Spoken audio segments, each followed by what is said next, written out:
Greetings, people.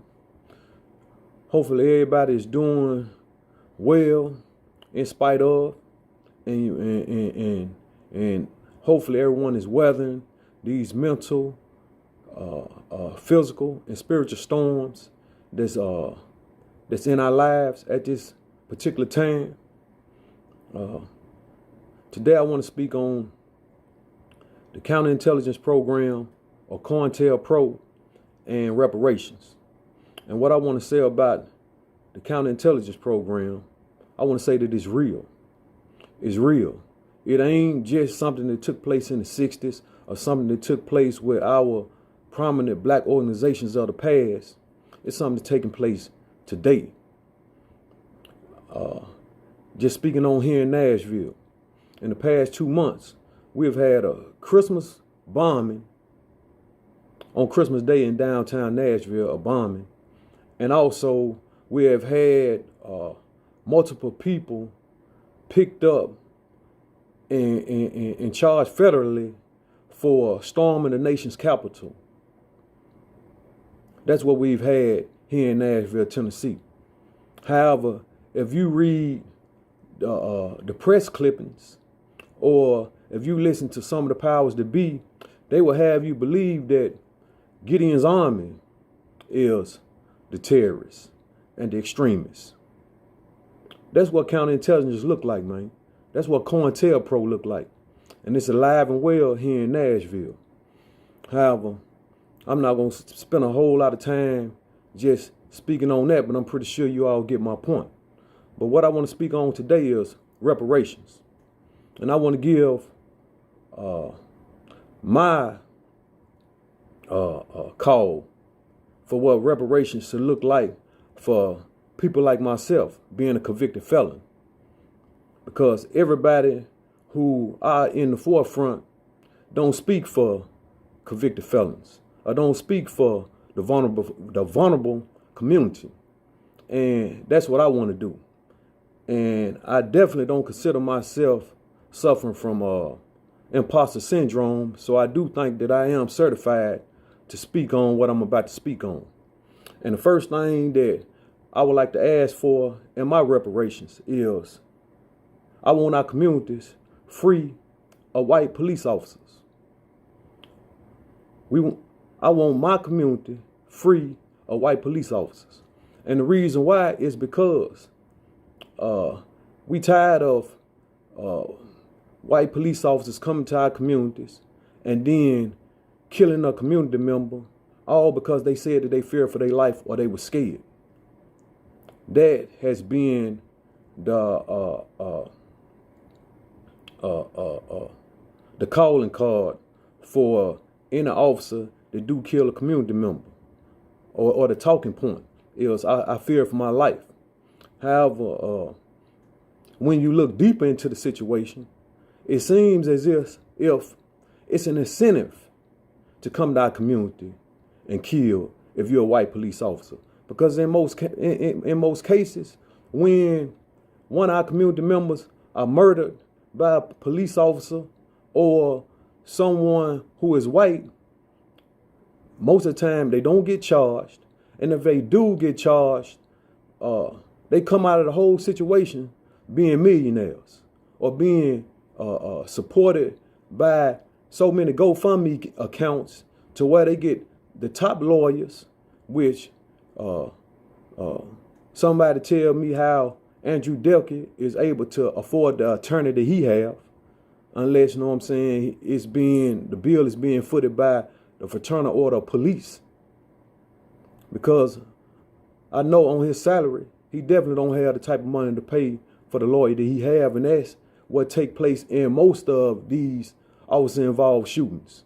They kill a community member and wind up getting book deals, wind up, you know what I'm saying, getting all this money on the GoFundMe, and the only thing we get is a whole lot of marching and a whole lot of sad songs. So, you know, if Nashville is really serious about, and this the Nashville Police Department, if they really serious about building community relationships, especially with the black community, then I think we got to understand that we cannot train out a condition by giving officers a slap on the wrist. It just ain't gonna happen. There's no deterrent there. There's no deterrent when you kill a community member and you come out of the whole situation possibly a millionaire. That's unacceptable. Number two, we want more investments taking place in our community. And we talking about real investments and quick, fast investments. The same way that we can invest in the tornado warning system. When it went down, people saw the important need with this system being down, because this system is here to alert and warn people when a tornado is coming. And they was quick. The city was quick to find money to fund that right there. But they haven't even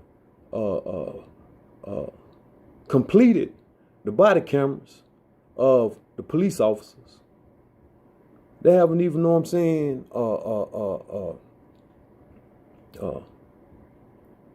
they haven't even been able to put body cameras on police officers in, as they say, the worst, the violent parts of the city. There's no body cameras in the most violent parts of the city. However, the license plate readers, I see, know what I'm saying, again, they saw a need because of drag racing. Drag racing. They hurry up and found some money to put up license plate readers.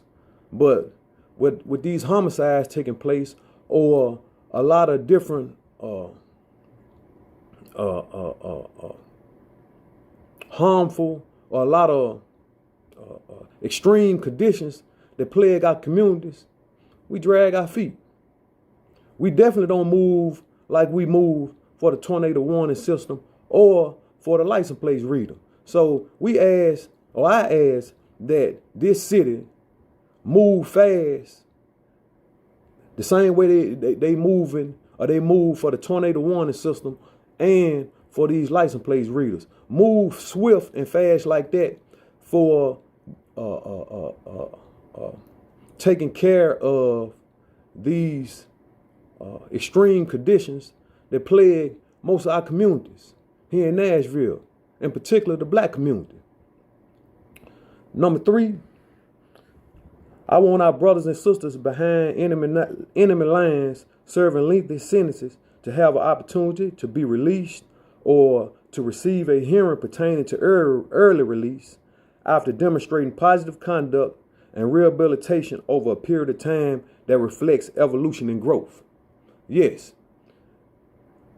I want us, or the powers to be, to, since we want to do for the children, and we believe in investing in the children, why not try to put forth some type of program, or put forth some type of effort in getting these children parents back in the house with them, regardless if they committed a crime. If we are talking about building relationships, and I'm going to touch on, elaborate on this a little deeper. However, I do feel that once a person is given a lengthy sentence, they should, in some type of way, after they have demonstrated and showed growth or development or a change in behavior, then they should have be given an opportunity to come back and be a productive citizen in society. So that's what I ask for as it relates to reparation and my people that's behind enemy lines. Number four, we want the children in our community to be offered access to trauma-centered programming and resources at schools, local community centers, and churches. And the reason why is because those are some of the places where our children frequent more, and they are there for a decent amount of time to where we can engage them and give them the resources that's needed in order for them to be successful or have good footing in their development. Number 5, we want any member in our community that commits a crime treated for mental illness. Yes, because every time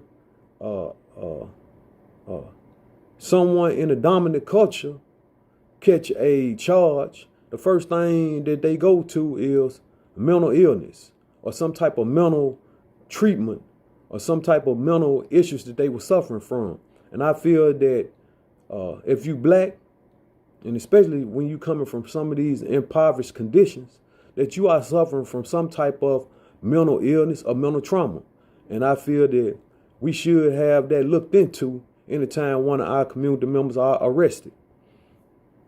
The next thing I want to talk about is we want the same programs as being offered at the Juvenile Justice Center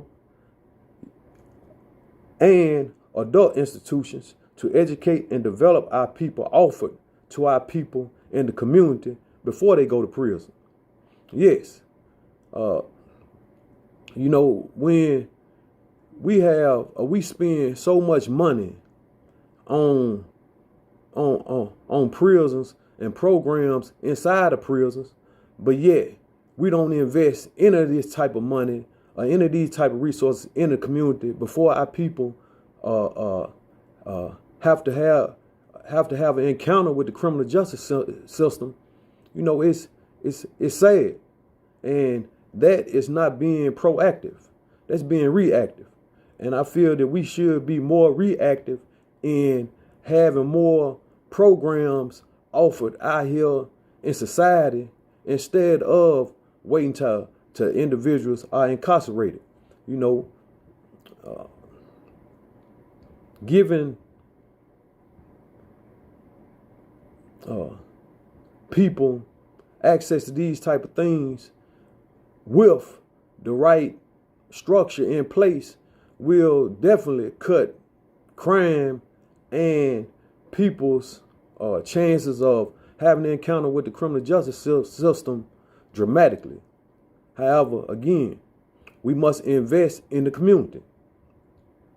Also, we want the opportunity to have our Second Amendment rights restored after the completion of any and all sentencing requirements and 5 to 10 years infraction free on the streets.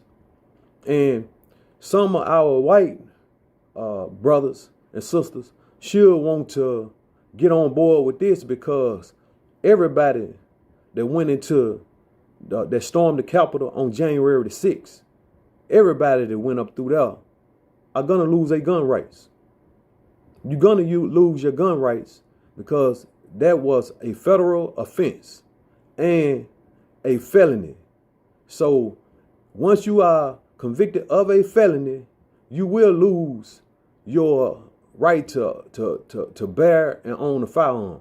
So to my white brothers and sisters, I ask that you all join in our fight in trying to get our Second Amendment right back, especially when you are a taxpaying citizen and a productive member of society.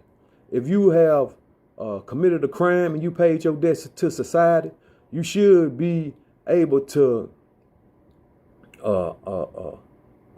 start over fresh. Start over fresh. So again,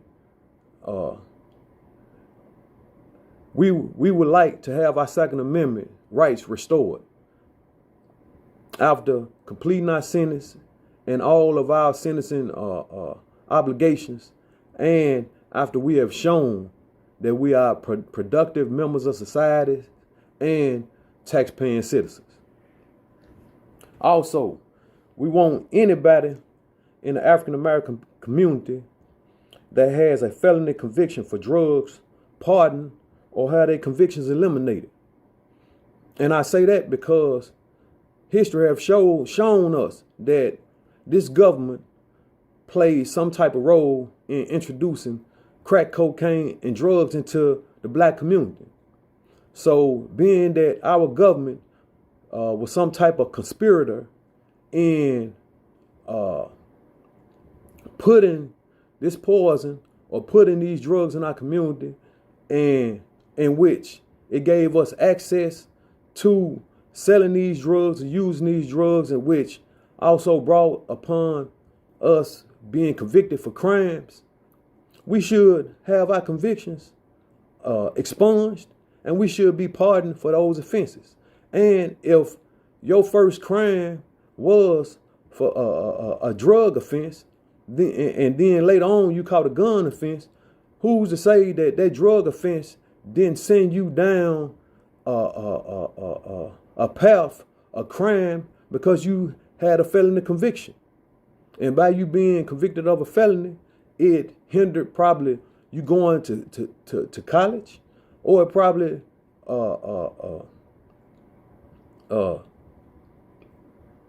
by you having that drug conviction, it hindered you from going to college, and also it probably forced you to go deeper into the streets because you felt like it was nothing else that you could do to take care of your family.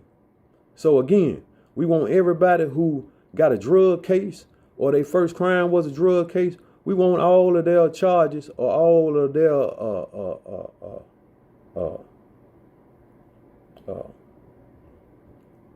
we would like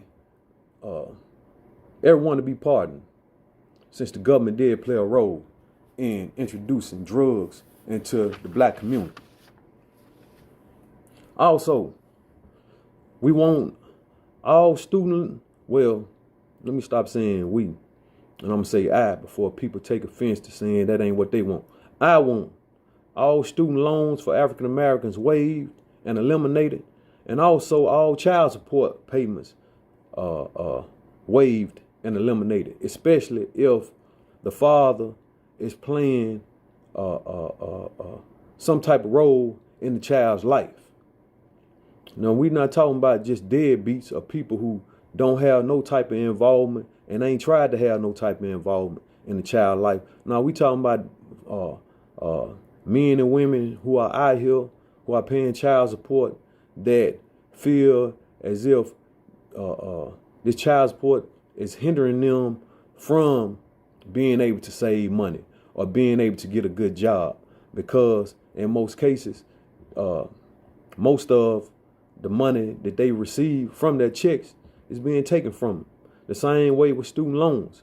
People who have student loans, you know, they are being hindered from upward mobility, from purchasing homes, from doing a lot of things of that nature.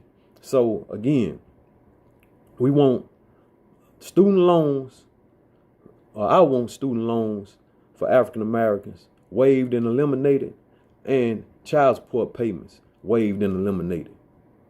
And last but not least,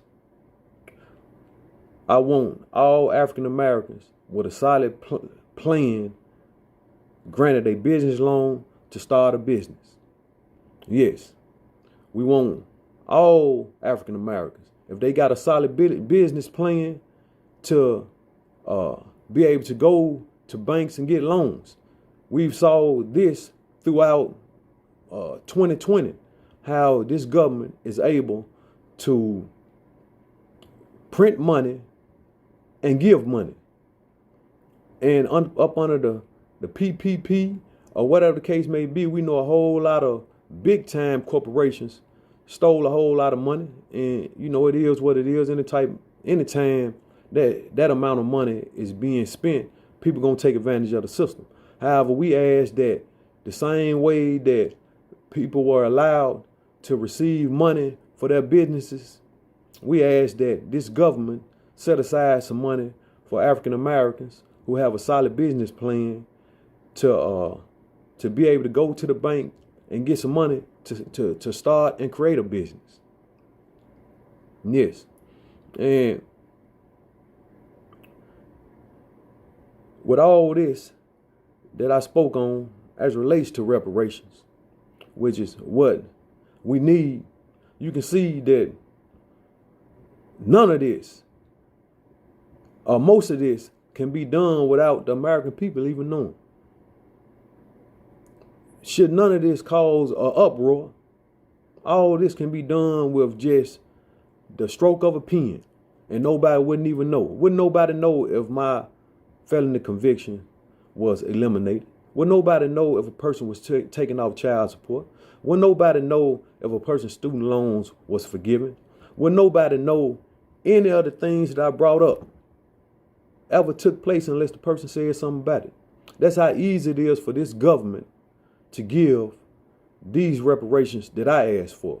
So again, the counterintelligence program is real, and all I'm asking for is reparation for my people, and to give my people a real solid real solid footing for upward mobility. Because once we can take off all of these